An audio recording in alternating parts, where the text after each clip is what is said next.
Ohio State is going to be just fine. Yes, players have left through the portal, but this program isn't scrambling, it's recalibrating.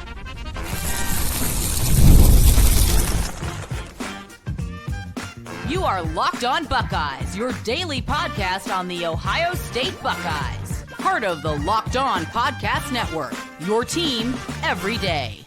Welcome in, Buckeye fans, to your Tuesday edition of Locked On Buckeyes, which is your daily Ohio State podcast. Part of Locked On Podcast Network, your team every day. Now the number one sports podcast network. I'm your host, Jay Stevens, veteran sports talk host, delivering passionate coverage about your Buckeyes. And today's episode is brought to you by Game Time. Download the Game Time app, create an account, and use code Locked On College for $20 off your first purchase. During today's show, we will discuss if you should be concerned about the future of the Buckeyes offensive line, as well as comparing young five-stars versus experienced transfers. But before we get to any of that, I got to bring in my guy, Jeff Hunt. Jeff, it needs all the sports and all the Buckeye football he can get. My guy is back with us today on a Tuesday. And these offseason conversations, Jeff, are going to be a little bit different now, at least this offseason, than they have previously, because it's heavy transfer portal, where Ohio State has currently lost 31 players that were on last year's roster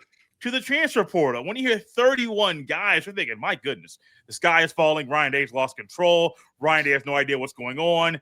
No, Ryan Day understands the lay of the land, and Ryan Day was very forward-thinking a few years ago when he said, we're going to look at the Big Ten and college football in 5 years and not recognize what's going on. And a lot of what's going on, Jeff, is not recognizable for the sport that you and I grew up loving and that we have watched for a lot of our lives.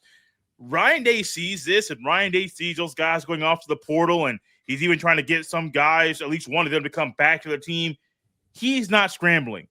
And with Ryan Day being the man that he is, he's very patient and calculated with every decision that he makes. If he's going to go hire somebody, he's going to make sure it's the right hire. In comes Matt Patricia. If he's going to go after the guys in the portal, there are a couple safeties he brings in that can be immediate starters and immediate impact players. Ryan Day isn't scrambling like some people think he is. He is recalibrating and trying to find the right moves to make so that when he makes them, it hits and it brings in players or even coaches that can provide an impact right away. Yeah. Again, thanks for having me on as always, Jay. I love this offseason stuff. I'm not saying some of it's not bad. Some of it's not. There's not downsides or whatever, but it's interesting, something to talk about. Unfortunately, our team this time last year, we were having awesome conversations about the coming, the national championship game. Yeah. But so this is part of what we all knew was going to happen from day one. We all talked about it. The first big NIL signing was when Quinn Ewers went to Ohio State, skipped his senior season, and we've talked about it on the show a bunch of times. He did that to get into a program to turn that over into the next program. Like, we all knew he was going to Texas, and finish his career and all these things. So to a certain point, like teams like Ohio State, teams like Alabama, we've talked about time and time again, these giant brands, they're always going to have a ton of guys that just go there to play for that brand. And I think that the negative, it's easy to look at the 31. I had 29 as the last count, so now it's 31 that have left, and be like, wow, if we look at it from the mindset of, especially like someone like me who, is championship or bust, it's easy to be like, man, we lost. We're coming off 2 losses in a row, which is rare. Man, we lost. Everybody's leaving. The sky is falling and all this stuff. When the reality, what I think a lot of it is a lot of these guys probably go to Ohio State because, like, hey, they just won a national championship, or they're always in contention for it. I'll go there. If I play, I'm a star. If not, I've been on TV. Everybody knows me. I've got a voice, and then I'll go somewhere else. So, like, I do believe that a lot of players, I still think there's an old school mindset of when a kid transfers, we all go, something went wrong. And that kid ran from a program that is something negative made him leave. But I don't think it's like that anymore. I think a kid can simply be like, it was cool here. I'm going to go over there for either whatever money was fine, or I just like, you know what, I'm going to fit better there. I'm not going to get punished by sitting out a year. No big deal. Thanks, Ohio State. I'm out. And I think a lot of more of it is the latter. I really think that a lot of guys are kind of get a feel for themselves up against great, in practice they're playing against great players and great competition and all this, get a feel for who they are. So then they're like, I think I would fit in good school A or school B or school C and all that. And I think you're correct about Ryan Day. You can't panic and go begging for money from Eddie George, or I guess it wouldn't be Eddie now, bad example because he's a coach, but you get ex-players and say, Chris Carter, this freshman wants to leave. We think he's pretty good. He only needs $400,000. Can you help? And then now you're doing all this. You're kind of chasing your tail.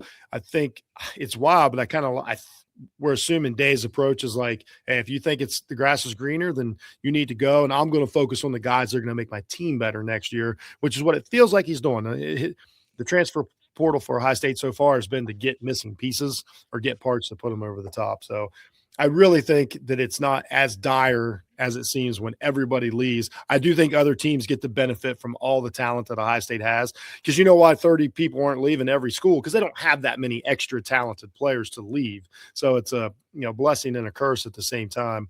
The rumors are the transfer portal incoming is getting better each day. So if he knocks the ball out of the park on a couple of them, we're all going to be sitting here and be like, forget about the guys, and it just makes room on the roster. We've talked about, the healthy mix of, bringing guys out of high school and bringing guys out of the portal. We talked about it before the show. Impossible job, but I don't feel that the players leaving is a sign of the end of a dynasty or anything like that. Couple things, Jeff. Number one, I am one of those guys that gets caught in the old school mindset about when that guy hits the portal. I still have to transform my mind into the new way that these players are thinking. And it's a shift of the brain because it's not normal. Like, I've been this way my entire life, and all of a sudden over the past few years, the players have shifted. So Ryan Day's mind has had to shift, and the way the roster is constructed isn't the same way that it was when Ryan Day was hired to replace Urban Meyer. The other thing, Jeff, that I don't think people have really thought about, because this hit my head earlier today when I was thinking about this show, IU and Miami are playing in the national championship on January 19th. Those players that are in that game get a few extra days to hit the portal. So they're going to have their own, I think, 5 or 6 days. Oh, really? They can wait, and they don't have to hit the portal now. They can wait until after the game is played to decide if they want to stay where they are, go to the NFL draft if they're draft eligible, or go to the portal. So there's a realistic possibility that Ohio State brings in a player or two, or more than that, from one of the two teams that plays in the national championship. So Ryan Day has currently brought in 9 players from the portal so far. That number could easily be up to 15 or 16. And I wouldn't think that'd be a bad idea for Ryan Day, because if you can get a guy at Miami that was a contributor, maybe a backup, or maybe you can get a starter that goes to the portal and say, hey, come to Ohio State. We got some good players over here, or we can make your brand even better and make you be a better prospect for the NFL draft the following year. I think Ryan Day sees that, and he's kind of playing the long game. Another reason why Ryan Day is being patient. It's hard when you're a fan. You're like, man, I want these moves now. I want stuff now. Ryan Day doesn't care about how you think. He knows what he has to do to make Ohio State the best program it can be. Oh, absolutely. And I think and it was like that the first year. I mean, look how long we waited on Will Howard. It seemed like every day Jeff and Jay were, texting each other like, we don't have a quarterback. Man, we don't have a quarterback. And then we nail it. And then Caleb downside, all that happens kind of late. All these players have agents. Like, let's not forget, this isn't Ryan Day talking to the kids or whatever. I keep calling them kids because I'm so old. I apologize. They're grown-ups, sort of. And they're dealing with agents, and he's got guys to deal with agents. That's where the NFL experience is definitely going to come in handy. Him, Patricia, the whole 9 yards. And yeah, I do think, and of course it's a dangerous game to play it late and go for what fits your team the best. But he has to be so careful not to run off the super talent, because here's the thing, there's guys on this roster that we know are going to start next year, and they're going to be so good, but right now they're not a household name for Buckeyes fans, and Day knows who they are. And you got to be careful with that too, because you do have to be way more careful about stepping on toes now. Like the old school coaches couldn't you can't do what you did and shelve guys for 3 years and hope that they play. But I also think that Day's learned a lesson by getting beat up by Miami and Indiana. And like, hey, maybe I need to go get a 4th-year guy that, that I look at the tape and I'm like, man, he's awesome, but he plays on a team that can't do anything about it. That's who I need to bring in. I need to bring in someone who wants to, to make a name, for himself and his team and it plays hard out and destroy people. Like that still exists. I mean, there is something to the 5-stars and stuff that come out of high school, that there's a different mentality than the guy that's had to work his way into a starting lineup. So it's finding that mix. It's finding the right leadership, finding the right moving parts. And if you miss, you miss. So far he's done pretty good with an eye for talent. The guys that leave, some of them you were going to regret, and some of them are going to be like, it had to be. And I'm sure there's some of them, let's be honest, not half of them probably, but there's a portion of them that everybody's like, whew, couldn't stand that guy. I hope he has fun there, but my goodness, like what a bad mix. And you know what I mean? We all have jobs. We all know that there's bad apples and all that. So it's tough. It's again, especially coming off, you don't have the clout to say, hey, we're the national champions. Let's try to run it back. Now you're building, but that's going to appeal to some players and be like, oh, I want to be part of the next team, which at Ohio State can be any year. That's the advantage that they have. Speaking of building and 5-stars, it reminds me of a thought that somebody said about trying to lean on young 5-stars to build a roster versus leaning on experienced transfers to build a roster in the offseason. And I think Ryan Day is going to try to find a good mix of the young 5-stars and experienced transfers to put the team together to make 2026 a memorable season. I'll discuss why next. This episode is brought to you by our friends at Wayfair. The new year is here, and it's the perfect time to reset your routine and refresh your space. If you're spending more time at home, you might as well love how it looks and feels. That's why you should turn to Wayfair. It's a one-stop shop for getting your home back on track. From bedding and mattresses to storage solutions for every room, Wayfair makes it easy to start your year fresh. Wayfair has everything you need for a full home refresh all in one place. Whether you're updating your living room, organizing space, or upgrading your work from home setup, Wayfair's huge selection makes it easy to find exactly what works for your style and budget. Shopping is easy, delivery is smooth, and everything arrives exactly as expected. I love that I could find pieces that matched my style without spending a fortune. It honestly made getting back into a routine this new year feel a lot more manageable. Get organized, refreshed, and back on track this new year for way less. Head to wayfair.com right now to shop all things home. That's WAYFAIR.com. Wayfair. Every style, every home. Jeff, there's a slippery slope for every college football coach to try to lean on getting all the 5-stars you can out of high school versus trying to make sure you lean on getting the experienced transfers in the portal. And when I say slippery slope, because if you lean too far to one end, you might fall and be upset by some teams in the regular season. If you lean too far to the other end, you might get the experienced guys, but they might not be all in on your culture, and it could lead to a team that doesn't have the chemistry. And once again, you could get upset by a team you should not lose to. You have to find the right balance. And I think there's a path for Ohio State to still recruit the high-end talent out of high school, but also get the high-end talent out of the portal. You put those two together and you still keep the core and the players that are already on the roster that you recruit out of high school, that you got from the portal, to make the roster the best it could be, which you have to find a good mix. I don't really get upset when guys like Quincy Porter and Mylan Graham and Tegra Shabola, I'm just throwing some names out there of guys that have already hit the portal. When they go to the portal, if the portal wasn't a thing right now, I would get a little worried, Jeff. But because the portal is a thing, I'm not getting worried because Ryan Day is going to go out there and find guys that are in the portal to come to Columbus, Ohio to replace those absences. Yeah, exactly. And I think you kind of nailed it with finding the blend and watching the slippery slope, because I do think there is one. So before the show, I told you I had some thoughts, and I was like, well, I'll wait for the show, because typically we always tell you, me and Jay basically do a show before the show. Every I was time. like, and this is exactly what I was leading into, is like, and we don't know how long this is going to last. I predict that there's going to be some sort of guardrails put in soon, whether we like it or not. It's going to happen. But as far as like next year, we're going to find out so much about college football, because obviously the two teams that are in it, Miami's got a pretty decent combination. Everybody knows Indiana was built through the portal, and there's nothing wrong with that. I mean, they did it instantly, it's awesome. Like, I don't, but we're going to find out next year, like, can you continue? Can you do it every year in the portal and put a championship team on there? Or do you have to be more like Ohio State and have, whatever 60% of your roster have been recruited?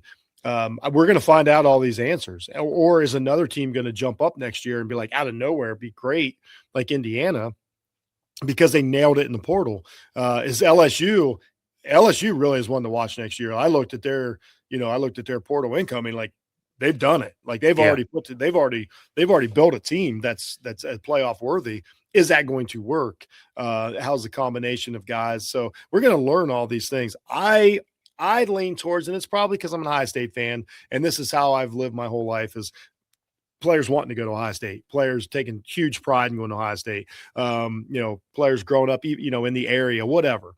So I still lean towards, I want the majority of the talent to like be recruits that want to be there and go there and have a great career there, as opposed to, over 50% being from the portal. I don't know that that's right. I still feel that that's the way to go. Like, but there is definitely a combination of where Chris Henry and Caleb Downs, for instance, could have been on the, you need them both. We're going to find out. So it's going to be interesting next year. I like the way it's leaning so far. I don't want to live in a world to where like every high school kid is just going to their first team. You know what I'm saying? Mm-hmm. And then the portal, when they're juniors, that's when you're really doing your recruiting. That can happen. That definitely is one of the downsides to it. It's going to take away from like the connections you build through the sport, especially teams like us who like, if a guy like we talked about J.K. Dobbins, we talked about, Troy Smiths, like Ted Gins, all these guys that become kind of Ohio State, just like legends. That really doesn't happen anymore if, with the moving around and all that. Not that Downs isn't or anything like that, but so maybe part of me just doesn't want to see that era of college football vanish, the quote unquote hometown hero. Because we also know we want to win. Because if Jay asked Jeff next, yeah, but would you give up 2 wins a season to have more guys on your roster that were recruited there? I would say no. So I'm absolutely going to say no, that if it's 90% portal, but we win a championship, I'll find a way to get over it. I'm not saying that's right, but that's just the honest part. Also, being Ohio State, you don't have the option to fail either at this. So if you're wrong about your slippery slope that you choose, you're fired. That's just the bottom line. So like it's I don't know, it's an impossible risk for these modern day coaches. I think it's a danger for coaches to lean too far into the portal and forget the high school kids. Because this is almost 10 years ago now. My brother was a volunteer coach at a local high school and was able to get sideline passes, stand on the sideline. But one of my high school coaches was there with one of his buddies watching the game. And they had kind of moved away from the style of offense that we had run in high school to more, not so much option offense, but more dual threat quarterbacks. And I looked at him and I said, do you think this is going to continue? I was a very young man. He had been coaching for 30, 40 years. So he had seen a lot of football. He had seen football, different styles come in, styles come out, go out, styles come in, styles go out. And he's like, no. It's a cycle. It'll hit now, but then that old style that you're used to, that'll come back. And I was reminded, Jeff, to kind of how clothing is. Clothing is kind of the same way. Now, there's some old trends coming back, but once again, there'll be some new trends, and there's some old trends to come back. And I think when it comes to the portal will work for some people. It's working for Signetti for a very good reason. It won't work for a lot of people. If people try to hop in on the Signetti train and go and be heavy portal, you might not have the same success. That goes into trying to find the right blend, which is hard because there may be some years where Ohio State brings in 15 to 20 guys from the portal because they have to. There may be some years where Ohio State only brings in 8 to 10 guys from the portal, and that's fine. You have to find the right blend. And for Ryan Day, I don't know how he does it. I have no idea. I don't get paid the money he does to make those decisions, to sit in that chair. And I'm kind of glad that I don't have to have that kind of pressure on me every single day because it's hard, Jeff. It's a formula you're constantly reworking because you're trying to recalibrate, stay ahead of the game, but also you don't want to be too far one way or the other because, unfortunately, I'm going to say something y'all won't like. Because unfortunately, it could be like the Miami game and the O-line gets ran over. You're right. You also can't be loyal to a fault. And, okay, you know what? We'll go ahead and pile one. You also can't be loyal to a fault And let's just say hypothetically have an offense coordinator that might not be able to get the job done. That's like we all just like I said earlier, we all preach loyalty and we all want it to be that way. But when it doesn't work, we no longer think that. We don't want to turn into Iowa, the most stable, awesome program in the history of college football, and they've been great, and it's still not good enough by Ohio State standards. So we don't want to be that either. So it is very tough. Now that you bring that up, you're right. So maybe we probably could have used some portal coaches, to be honest with you. A little frustrated with the staff this year. So yeah, you're exactly right. Also things to consider, like with Ohio State side of it, we talk about this.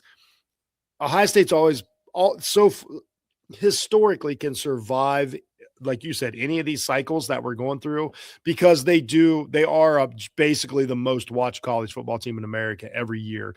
That's always going to matter because eyeballs means money, is influence. There's no world to where, let's say, a great quarterback doesn't want to be a great quarterback at Ohio State, because if you do that, I mean, Julian Sain went to the Heisman ceremony. He's a good quarterback, but there's no world to where he was a Heisman contender. But he was, because he was on Ohio State. And now, that portion of the world got to see him and all these things. And that's great. But that's never going to go away. There's never going to be a time to where somebody doesn't want to be a good running back for Ohio State, a good wide receiver for Ohio State, a good defensive player, because if all you got to do is be good or really good, and you're automatically a household name. Everybody's watching you. So that's how we can survive it, our team. I'm sure there's others. Like, I don't know how you had the same conversation that we're having, Jay, at, let's say Illinois, Purdue, like the teams that can be there but need everything to go right. I don't know how they navigate this, because like you said, you either got to hit on everything or you're going to lose. Like Louisville, for instance, really trying to be there, got a quarterback, all these things. But if you miss on anything, it doesn't work. Like those schools, I don't know how, unless you nail it. I don't know how they, kind of survive these crazy times, and try to be contenders. But Ohio State will always they'll always be able to fight their way through it with talent, because that's not going to change anytime soon. It really just isn't. Because even if you talk about like Florida State, they went undefeated, then fell off the map. But here's the thing: they're Florida State, so they can still just get out of this and be fine. Florida can pick themselves off the mat and be fine quickly. LSU is going to be fine next year. Like LSU considered they had a failure of a season after what the expectations were. They're going to be fine next year because of the brand and the money to go get, what they need to fix it. So there's probably 12 teams in the country that are like, whatever happens, we'll figure it out. So that's an advantage. Sometimes it's a disadvantage because that also keeps, it gives a lot of leeway to a coaching staff that we're not 100% certain of sometimes. That's the downside to that, but they'll get through it. They'll figure it out. They'll do it their way. And we're going to, again, next season, we're going to see how everything goes. What will be fine next year is the offensive line. I'll tell you why after the break. Can't wait. This episode is brought to you by our friends at Game Time. There's nothing like college football season, tailgates, packed stadiums, and being right there in the middle of it all, the energy, the bands, the moments you remember forever. But actually getting tickets, now that part used to be frustrating with long queues, logins, and prices jumping at checkout. That's why Game Time gives the advantage back to fans. It's the easiest way to unlock amazing college football tickets and experiences in just a few taps. I opened the Game Time app to look up tickets to the national championship and was surprised at how fast it was to find great seats. The app is incredibly easy to use. I went from browsing to buying tickets in just minutes. I loved being able to see the view from my seat before buying, so I know exactly what I was getting. The zone deal stood out. You pick the section, Game Time picks the seats, and you save even more. Take the guesswork out of buying college football tickets with Game Time. Download the Game Time app, create an account, and use code LOCKEDONCollege for $20 off your first purchase. Terms apply again. That's code LOCKEDONCOLLEGE for $20 off. Download the Game Time app today. Jeff, it's very easy to look at how Ohio State's offensive line played in the last couple of games of the year and forget how really good they played against Michigan, a defensive front, a front seven of the Wolverines that is known for being physical and fundamentally sound. And Ohio State's offensive line kind of manhandled them the entire game. Yes, IU and Miami were better than Michigan, but you cannot forget that game either. But Ohio State's offensive line, it left a lot of Ohio State fans in a weird spot because they were trying to figure out if what they saw is going to be something that we'll see next year if those players stick around. Those players will be just fine in 2026, and part of me is leaning towards there being a change in the offensive coaching staff even after Hartline left because something has to change, something has to shift. And I'm not just talking about bringing in an offensive coordinator. Something in this season, in the 14 games they played, was not the way it needed to be with the offensive line. The Buckeyes' offensive line will look a little bit different next year as far as having different guys in different spots, but a full off season trying to get that sour taste out of their mouth and really playing more with a sense of urgency. Jeff, those are reasons why I believe the Buckeyes' offensive line will be just fine. Yeah, we talked about it before the show. I mean, tough performances. I attribute some of it to playing in the turf, to playing against a little more speed. They kind of got ran around a little bit. I blame a lot of it on. I'm just talking about the blame first, and I'll get to the good stuff. I blame a lot of it on a lot of it goes back to the slow pace because like they were trained to play at a certain pace and at a certain impotence and a certain pressure. And then when they got sped up by Indiana, when they got sped up by Miami, it kind of overwhelmed them. They weren't accustomed to it. And we all know offensive line's a unit. They need to be practiced as a unit. They need to figure out who the leaders are. They need to figure out who wants to be there, who does all these things. And again, you're right. They are still good. I mean, we grade everything in Ohio State based on like the best because we know what the best you can be is. It's last year. We saw what the best you can be is. Mm-hmm. So when we don't see that, we understand it. And we're not sitting there talking about these players can't play. We actually are saying they can, and that the coaching needs to be a little better. Maybe it's the weight room, maybe it's the cardio. I don't know, but they need to get a little more fight in them, a little more activity in them. There's still. This has been basically Ryan Day's term here, not a real active offensive line. Chip Kelly got some good stuff out of him at the end of last year, and that changed, the season, obviously. But basically, not a lot of pulling, not a lot of crazy stuff from the offensive line compared to other teams. They're typically, big, strong, pass defenders, try to make a pocket. And Julian Sain was comfortable most of the year in that pocket, and it worked. But when it really hurts the running game, it really hurts when the other team has, obviously, edge rushers and dominant, defenders. So it kind of came back to haunt them. But again, that's all things that can be coached. There's no world I believe in that Ohio State doesn't have the talent to be, one of the best offensive lines in the country. They just they need to be coached. They'll accept the coaching, and they'll be a lot better for it. So I think next year could actually I'm more optimistic about the defense and the offensive line next year than probably most people for every reason that you talked about. It's weird because Jeff and I are on the same page. I don't think you and I have even talked about our thoughts about the defense recently, but we could do a whole show about why we were optimistic about Ohio State's defense. Well, the offensive line, let's just stick there for the end of the show. Absolutely. I don't think there's a world that Ohio State needs to go to the portal to bring in a guy to say, hey, you're going to come in and start. I don't see that being a need. I think the bigger need for Ohio State is making sure they have the right players in the right spots. Yes. So I think one of the issues with Ryan Day's tenure at Ohio State is they either have too many tackles that are at the top or too many interior guys at the top, and they can't figure out the right blend of, well, if you're an outside guy, can you play inside? We'll try it. It will be pretty good, but we will lose to the teams down the stretch of the season. Yeah. I think that's the bigger issue for Ohio State more than going to the portal to get a guy that's maybe the number one his position on the offensive line to bring him in to start.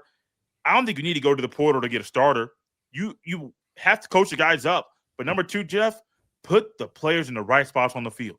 Yeah, you nailed it. I was just getting ready to ask you when you started saying that. Hey, have they picked a tackle yet? Like it feels like it's week after week of not knowing who you're. We're talking about one of the most important positions on the field, and even last year during the run, like there were times where like it just never like settled. There were some injuries and stuff. Last year was unique, but it was also awesome because of depth. I mean, imagine we lost 2 NFL players last year, and still were able to win the national championship. But yeah, you're right. Offensive line is about. And you know better than I do, but I mean, I know this is true. Like the left tackle might also count on the left guard, and the left guard might need his center. Like it's got to be a unit of 5. Not that you aren't going to need rotation, but it has to be a unit that's all like, I know where this guy's going to be. I know what this guy's going to do. We need to be running. Like if you watch the great offensive lines, like it's so symmetrical. Like if the guard and the tackle are pulling, like it is just in step with each other. That's what we just haven't really saw that. And you're kind of wasting some athleticism. I get it. And maybe this is a Day thing. Maybe Day is like, hey, I want my quarterback to have a pocket like Tom Brady and throw the ball around. I don't want to do all this other stuff. Maybe the reason they were like, I don't know, maybe there's a world where Chip Kelly is coaching this year. We get through Indiana.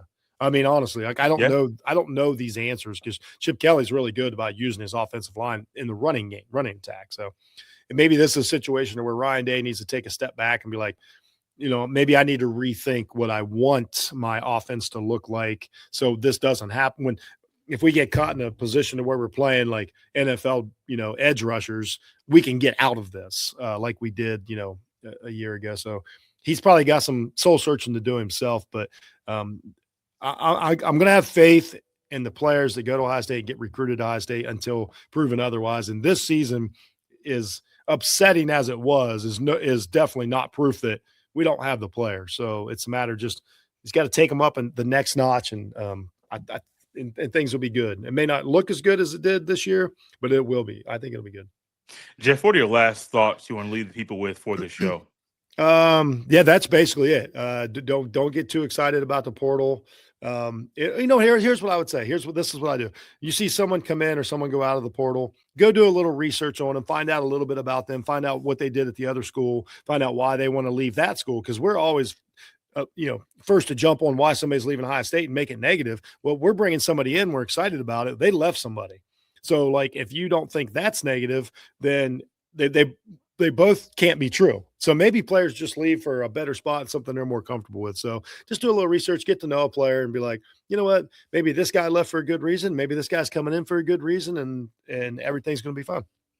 He is Jeff Hunt. He needs all the sports and Buckeye football he can get in his life. You can follow him on social media, on Twitter at jhunt006. You can follow me on that platform and any social media platform at jstevens07.